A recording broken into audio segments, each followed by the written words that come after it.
Rahotanni na nuna Paul Pogba yanzu da alama zai zauna a ƙungiyarsa ta Manchester United.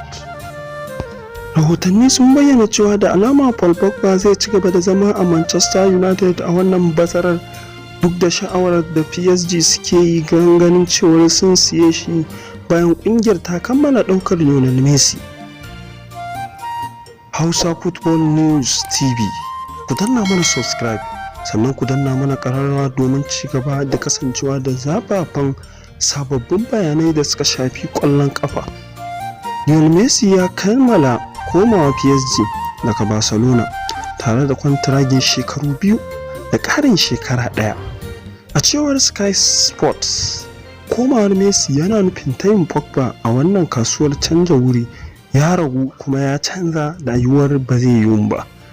Ƙungiyar ta Faransa ta daɗe tana yin zawarcin Pogba, inda wakilin Mino Raiola ya yi amannar ya tattauna da kulob ɗin kan yiwuwar tafiyarsa. Kwantiragin ɗan wasan mai shekara 28 a Euro 290. Manchester United zai ƙare bazara mai zuwa. Hakan na nufin zai iya ƙulla yarjejeniya da wata ƙungiya da ke wajen Ingila a watan Janairu don canja wurin a kyauta a lokacin bazara. An fahimci PSG tana sa ido kan lamarin tare da niyyar yiwuwar sake zawarci na a shekara mai zuwa, musamman idan Pogba bai sanya alƙalami akan sabuwar yarjejeniya ƙungiyar ta Premier ba. Amma Sports Mail ta ba da rahoto a ranar 8 ga watan Agusta cewa sanya hannu da Messi zai iya kawo cikas ga yunkurin ɗan wasan tsakiya mai hazaƙa, idan aka yi la'akari da yawan kuɗin da aka kashe wajen biyan ɗan wasan na Argentina. Ƙungiyar Mauricio Pochettino za ta bayar da rahoton cewa za ta buƙaci ta sayar ko ba da aron kusan 'yan wasa guda 10 don su ƙulla yarjejeniya da Pogba.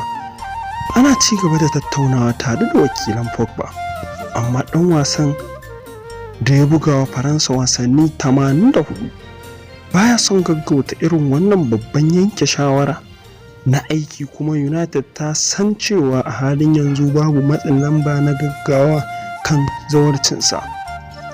Mai horar da ƙungiyar Red Devil Ole Gunnar Solskjaer ya yi nasarar lashe waɗansu wasanni a tare da mai nasarar cin gasar kofin duniya sosai dangane da hazaƙarsa da ɗabi'unsa da aikace-aikacensa na ƙwarai, kuma ana tunanin yana fatan ɗan wasan ya kasance a wata kakar tare da shi a cikin tim ɗin Man United. Mai koyarwa Solskjaer a cikin Man United za su buɗe kakar Premier ta bana a gida da abokan hamayyarsu Leeds a ranar Asabar 14 ga watan da muke ciki na Agusta. Ku ci gaba da kasancewa tare da Hausa TV News, Hausa Football News TV. Mun gode.